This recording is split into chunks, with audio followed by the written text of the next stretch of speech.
زموږ سره خپرونه کې دوستانو مېلمه شاعر دی ښاغلی سردار محمد جان سحاق صاحب چې دوی شعرونه به اورو. سحاق صاحب ستړی مه شي، پخیر راغلې، ډېره مننه زموږ بلنه منلې. کمال صاحب مننه. لومړی تاسو ته، تخنیکي ټیم ته او خوږو لیدونکو ته السلام علیکم ورحمت الله وبرکاتو. خوشحاله اوسئ. سحاق صاحب خوشحاله شوم چې نن زموږ سره خپرونه کې او په خپرونه کې ګډون کوو. د نورو ورځو په خلاف نن ستاسو د خپرونې په لومړي سر کې ښکلی غزل اورو، بیا به نورې خبرې کوو انشاءالله. خوشحاله اوسئ کمال صاحب. د خپرونې په پیل کې خو څو بیتونه لرم، دا داسې سپیشل تا ته ډالۍ ډېره مننه او غزل به انشاءالله لیدونکو ته ډالۍ کړم. بیتونه داسې دي، وایي ته لکه ګل تش په خبرو هم دانه وانه شې، ته لکه ګل تش په خبرو هم دانه وانه شې، زه لکه کاڼی هر موسم ته سینه چاک ولاړ یم. ډېر عالي ډېر عالي. مننه. چا له محفله سترګې سرې چا خولګۍ سرې راوړي، چا له محفله سترګې سرې چا خولګۍ سرې راوړي، زه په سینه د یو پی مخې لکه تاک ولاړ یم. مخمور مزاج مې دستوري دی له فطرته باغي، مخمور مزاج مې دستوري دی له فطرته باغي، نور خو سرداره لکه جام د کوثر پاک ولاړ یم، نور خو سرداره لکه جام د کوثر پاک ولاړ یم. دا تا ته ډالۍ وي کمال صاحب، او غزل به لیدونکو ته ډالۍ کړم. هیله ده چې خواږ یې سي. مهرباني. غزل دی، وایي حسن خپل رنګ د بایللی که ګناه د محبت ده، حسن خپل رنګ د بایللی که ګناه د محبت ده، آینې لیونی شوي که جنون زما عادت ده. ته په مینه څه پوهېږې تا یې شوله څه لیدلې، ته په مینه څه پوهېږې تا یې شوله څه لیدلې، تا ته څه در معلومیږي چې دا څنګه بغاوت ده. ټیټې سترګې درته راغلم ای ساغره ستا تر دره، ټیټې سترګې درته راغلم ای ساغره ستا تر دره، دا چې سر مې نه ټیټېږي د پښتون همدا صفت ده. مننه.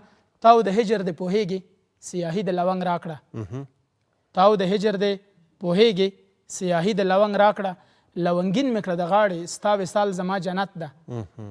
او چې بوسې په قلنګ اخلي له حسینو ماجبینو، چې بوسې په قلنګ اخلي له حسینو ماجبینو، انکاري د ټول خوبان وي د سردار دغه خصلت ده، انکاري د ټول خوبان وي د سردار دغه خصلت. ډېر عالي، ډېر په زړه پورې، ډېر عالي. که څه هم دغه پوښتنه خو ډېره به تکراري شوې وي، خو ځینې وخت د دې ضرورت پېښېږي چې دا پوښتنه سړی وکړي چې شاید ډېره لیدونکي تاسو لومړي ځل دپاره په خپرونه کې ګوري. څومره وخت کېږي شاعري کوئ؟ ولې مو شعر و شاعرۍ ته پیل وکړ؟ کمال صاحب زیات وخت کېږي زه شاعري کوم، تقریبا لس کاله شاوخوا کېږي. ماشاءالله. لیکنې کوم، او دا چې څنګه مې ورته مخه کړه د ذوق مسله ده. د ماشومتوب نه مې دا یوه هیله وه، اکثره د ډېرو شاعرانو به مې شعري ټولګې لوستلې، او بالاخره الله تعالی دا استعداد راکړ چې خپله لیکنه ولرم. واقعیت هم د سحاق صاحب ډېری وخت به لیدلي وي په ښوونځي کې ځینې ټولګیوال ګورو چې د شعر او شاعرۍ سره ډېره علاقه لري، خصوصا هغه موږ په معمول داسې وي په ښوونځي کې چې هغه د پښتو مضمون کې بیا به شعر او شاعري حتما وه، خصوصا د لیسې په دوره کې په هغو کې ډېر ښکلي مضامین هم راتلل د پښتو مضمون کې. نو زموږ یو شمېر همصنفیانو به ډېره علاقمندي ورسره ښودله، او جالبه دا د مغې علاقمندۍ له لحاظه دوی به چې کله کانکور کې ازموینه ورکوي یا به ادبیات انتخابول یا به کوم داسې پوهنځی انتخابول چې دوی د ذوق سره برابر وو. ځینې همصنفیانو په مثال چې د ریاضي سره مینه وه ډېری لاړل، اوس انجینران دي، ډاکټر صاحبان دي. نو دغه د رښتیا هم د هغه ماشومتوب یا د نوې ځوانۍ نه دغه ځینې علاقه راځي چې بیا په وروسته کې هماغه مسلک واوسېږي. نو پوښتنه هم دغه کوم سحاق صاحب چې اوس مهال که داسې فکر وکړو په پښتو ادبیاتو کې د ځوانو شاعرانو شعرونه واقعیت هم د قدر وړ دي، یعنې دوی هڅه ډېره کړې ده چې شعر ته شاعرۍ ته کار وکړي. تاسو څنګه ارزیابي کوئ اوس مهال دغه کومه شعر او شاعري چې روانه ده، ستاسو پند د بسنې وړ ده یا بسنه داسې وایي یعنې په دغې کې بسېدلی خو هېڅ وخت نه شي، څنګه دا د پښتو ادبیاتو سره اوس یو څه سر خوري او که نه؟ کمال صاحب خبره دې ډېره ښه ده، ښه پوښتنه ده. ځوانانو کار کړی، تر ډېره حده شعر و شاعرۍ ته کار کړی ده، خو هغه څه چې باید وسي نه دي سوي، چې هغه شروع یې له ما له ورته نه ده کړی هغه کار. لا یون صاحب یو څه هڅه وکړه، د ده په شمول همداسې نورو پوهندانو چې پښتو ته کار وکړي، خو متاسفانه اوس هم له هغه څه چې باید وشي پښتو ژبې ته بله د ما مطلب ساق صاحب دغه نوي ځوانان دي مثال ستاسو په شان ستاسو نه کشران دغه شعر و شاعري چې کوي د یون صاحب او د استاد رفیع او د دوی خلکو کارونه د ستایلو وړ دي واقعیت هم چې دوی پښتو ادبیات زده کړي هغه خو زموږ استادان یادېږي زه د نوي ځوانان ښیم د نوي ځوانان چې اوس شعر و شاعري کوي مثال درته وایم ډېر خلک چې د ذوق او د علاقې له مخې شاعري کوي او همدغسې پسې ځي ځنې سولیدلې ځنې تکرار کلمې راټولوي او شعر ترې جوړوي څومره اړینه مهمه ده زما پوښتنه هم دغه ده چې نوي ځوانان باید مطالعه وکړي ریاضت ډېر وکړي ډېر ولولي او لږ ولیکي او د دې ته څنګه که یو څوک مطالعه ښه ونه لري ساق صاحب تاسو معلومات وي نو هغه به څنګه وکولی شي شعر کې نوښت راولي نوښت نه رامنځته کېږي بدون د مطالعې نه بالکل دا خبره کې زه موافق یم کمال صاحب خو خبره دا ده چې نه پوهېږم چې ځوانانو دغه اړخ ته متوجه نه دي یا د روزګار مسله ده یا د ژوند د مصروفیتونو وجه ده هغه څه چې باید شوي وای نه دي شوي هغه کار چې باید پښتو ادب ته وسي په دغه لنډو لسیزو کې نه ده سوی که داسې پوښتنه وکړم صاحب صاحب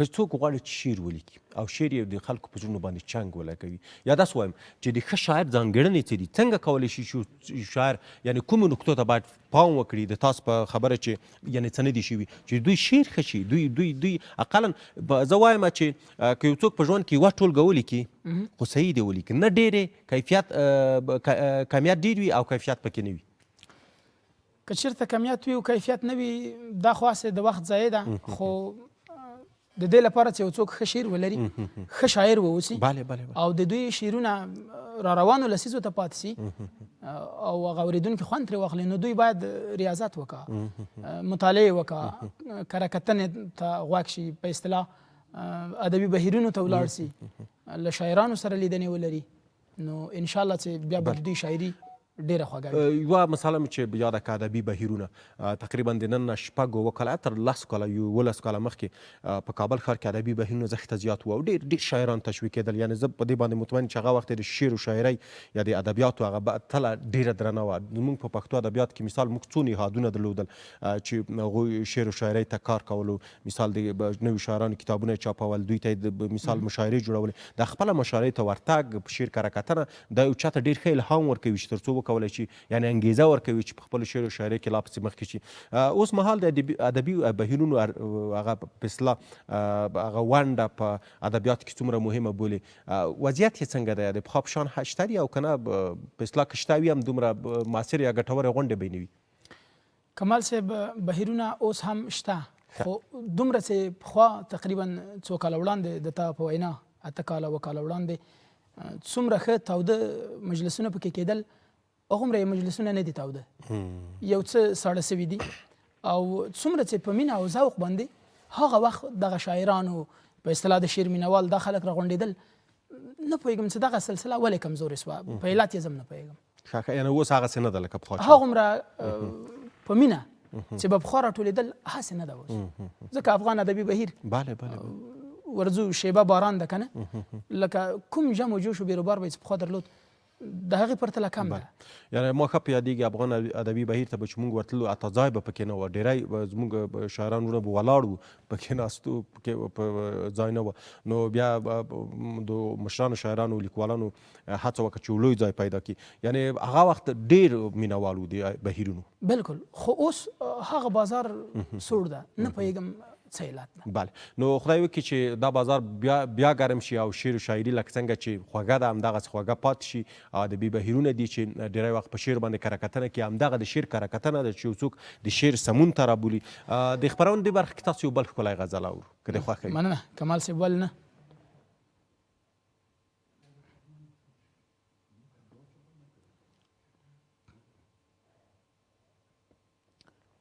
کمال صاحب یو صوفیانه کلام را سره ده ډېر علي ډېر په زړه پورې وړاندې به یې کومه تاسو ته وایي بتخانه کې یو سجده ده او تر کعبې لاره اوږده ده بتخانه کې یو سجده ده تر کعبې لاره اوږده ده یو څهره د صنم غیبه بل کافره عقیده ده سترګې بیا خونکارې شوي سینې څیرې زړونه باسي سترګې بیا خونکارې شوي سینې څیرې زړونه باسي دا ستم د باغي حسن که نازله معجزه ده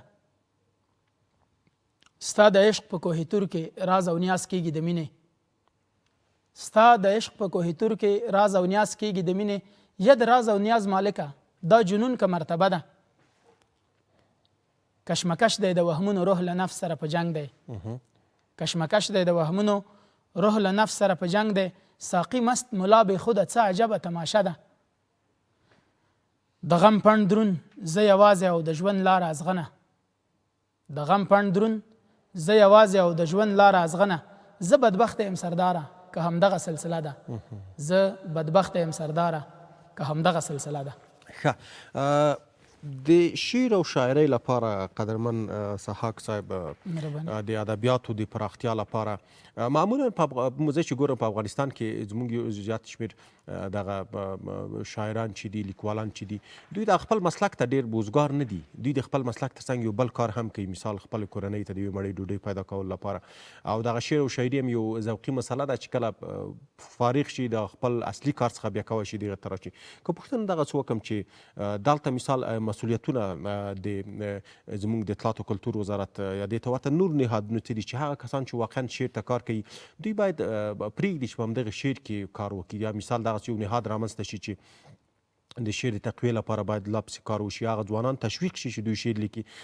ستاسو اند په دې باندې څه دی؟ کمال صاحب زه خو د همدې پوښتنې په مطابق دغه 2 کاله 3 کاله زه دا فکر کوم، سوچ کوم چې باید که موږ غواړو چې پښتو ادبیات غښتلي سي، قوي سي، ډېر د داسې نهادونو اړتیا ده، ډېر ضرورت ده.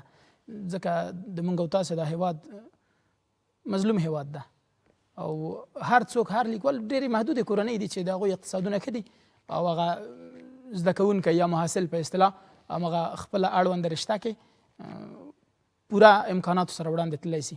نور باقي داسې محصلین لرو چې هغوی د زده کړو ترڅنګ، د تحصیل ترڅنګ روزګار، کار، ژوند، اقتصاد ته مصروفه دي. نو داسې نهادونه که رامنځته شي زه ډېر باوري یم چې په ډېر کم وخت کې به پښتو ادبیات ډېر مخ ته لاړ شي او نوي تکړه شاعران به ډېر زیات ولرو. ښه، ساق صاحب کومه ټولګه هم تروس چاپ شوې ده د شعرونو؟ کمال صاحب همدې اړوند باندې د تیرې پوښتنې په تراس کې به درته وایم چې زه هم له همدغه اقتصادي ستونزو سره لاس و ګرېوان یم. شعرونه مې آماده دي خو د روزګار د بوختیا له لاسه تر اوسه نه یم توانېدلی چې کتاب ته د کار وکړم. یعنې مطلب دا دی چې تاسو د کتاب د چاپولو توان نه لرئ؟ بلکل. وخت هم محدود ده ځکه کار، ژوند، روزګار، زندگی، مصروفیتونه او ترڅنګ یې په اصطلاح تر اوسه نه یم آماده شوی.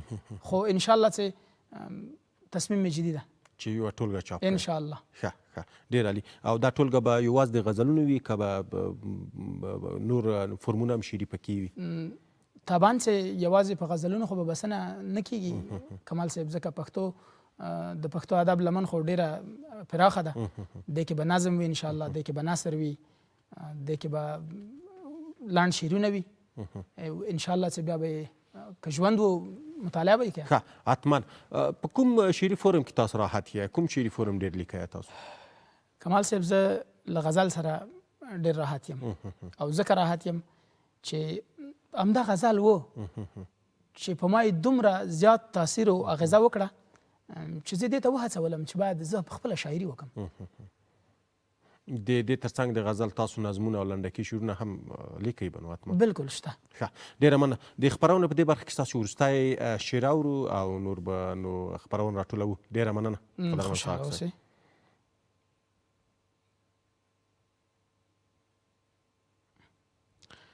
کمال صاحب یو غزل دی، ټولو ته د ډالۍ وي، خصوصا د شعر مینوالو ته. مهرباني. د منسوخو کتابونو پیروي به ما کوله، د منسوخو کتابونو پیروي به ما کوله، د لم یلد ولم یولد بندگی به ما کوله. که شراب و که شباب و که کیسه ستا د جمال وه، که شراب و که شباب و که کیسه ستا د جمال وه، وم کافر د جلاد حسن لوفري به ما کوله. تا رټلمه په بیا بیا زه به بیا درته راتلمه، تا رټلمه په بیا بیا زه به بیا درته راتلمه.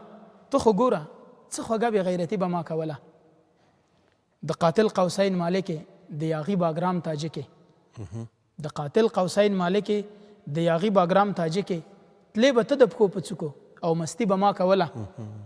ژوند منم د اوږو بارو که ماښام و که سهار و ژوند منم د اوږو بار و که ماښام و که سهار و خو چې ستا څه تقاضا وه سمدستي به ما کوله د ښکلا د بڼ شها وه که د مصر زلیخا وه د ښکلا د بڼ شها وه که د مصر زلیخا وه خو سرداره مسیحا وه شاعري به ما کوله خو سرداره مسیحا وه شاعري به ما کوله. مننه قدرمن سحاق صاحب، ستاسو پیغام څه دی؟ څه ویل لري هیوادوالو ته مهرباني؟ کمال صاحب، هیوادوالو ته مې فقط خاص تمدا ده ځکه چېرته ستاسو په وینا هغه شاعرانو ته، محصلینو ته، لیکوالانو ته داسې نهادونه زمینه برابره کړي چې هر څوک په هغه خپله برخه کې، هغه که ادیب وي، که حقوقدان وي، که هر څوک وي، چې په خپله برخه کې کار وکړي، نو انشاءالله چې موږ به پیاوړي په اصطلاح د لوړو درجو تحصیل کرده خلک ولرو. او ژمی دی، د اکثره کورنیو دغه متعلمین فارغېږي له مکتبونو نه، بیکاره وي، نو له دوی نه مې خواهش دا ده چې دوی داسې خپل سر پرې نه ږدي، په اصطلاح کورسونو ته د دوی کتابونه لیک او لوست وخت ورکړي. ډېره مننه قدرمن سردار محمد جان سحاق چې زموږ سره خپرونه کې ګډون وکړ. تاسو په چار کې له تاسو نه هم ډېره مننه. خوشحاله اوسئ.